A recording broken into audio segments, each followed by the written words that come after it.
Tak, čaute, pri ďalšom videu. Dneska si začneme vyrábať komodu. Máme tu takéto masívne dosky bukové, 4 cm. Tak bude to klasická komoda, neviem, možno 1,20 m.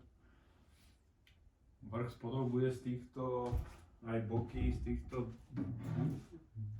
dosiek v drevovom dekore. A máme tu betónovú dosku pracovnú, je to tiež masív.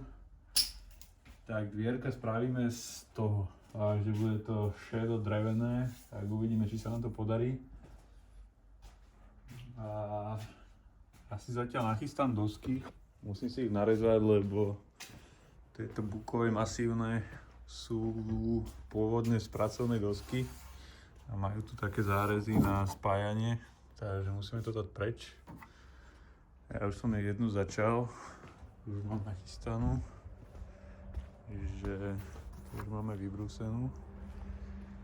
Tak toto bude vrch, takisto spravíme spodok, boky si narežeme nejakých 35-40 cm a spravíme dvierka vlastne z tejto ešte zabalená. Je to taký betónový dekor. Tak môžeme ísť na to. No a ja som si tie dosky už narezal, lenže sú extrémne krivé, tak som si ich tu musel zagutnovať a zasvorkovať, tak uvidím, že či sa to zajtra trošku vyrovnajú, aby sme ich mohli navrtať a pospájať. Takže budeme ich spájať normálne nábytkárskymi týmito navrtávacími kolíkmi do týchto slimákov.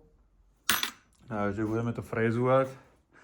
Vyfrézujeme si kolečka a navrtávame si tam tie klinčeky, aby sme to iba potom stiahli, nech není vidno žiadny spoj. A dvierka budeme dávať normálne panty, tu mám nejaké, tak ich vyskúšame to dokopy a uvidíme, či tam bude otváranie z boku alebo z vrchu a panty budú dole v doske. Alebo tie dvierka budú mať asi cca 60 cm. Takže uvidíme. Ja idem domov a uvidíme, či to zajtra dáme dokopy. No a menší update. Nepodarilo sa mi to pospájať dobre s tými slimákmi.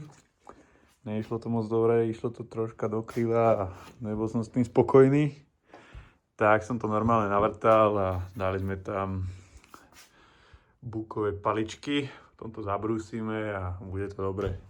Tak idem spraviť policu teraz, tuto nebudeme dávať dvoje dvierka, dáme to na polovicu, tuto dáme jednu policu do stredu a sem spravíme výklopné dvierka, aby sme mali schované tieto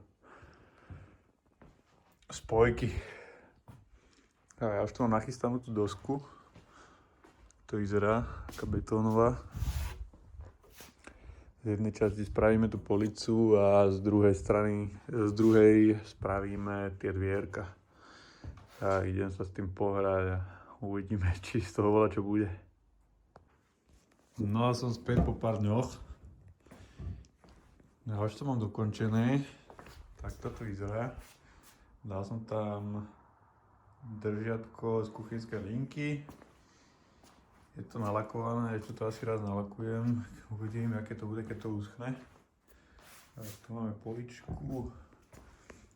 Na slimákov som dal také lepky, aby to bolo vo farbe, nech to je schované. Tu máme tu dvierka, sú tam panty na takom hranolčeku, ten ešte pretrem. Nech to je tiež trošku tmavšie. No, piesty, čo som mal, tie moc nefungovali na toto. Tak som tam dal oceľové lánko na šrobiky a je to v pohode celkom. Táto časť je schovaná, je tam doska a také tie trojuholníčky nábytkárske. Takže je uchytená.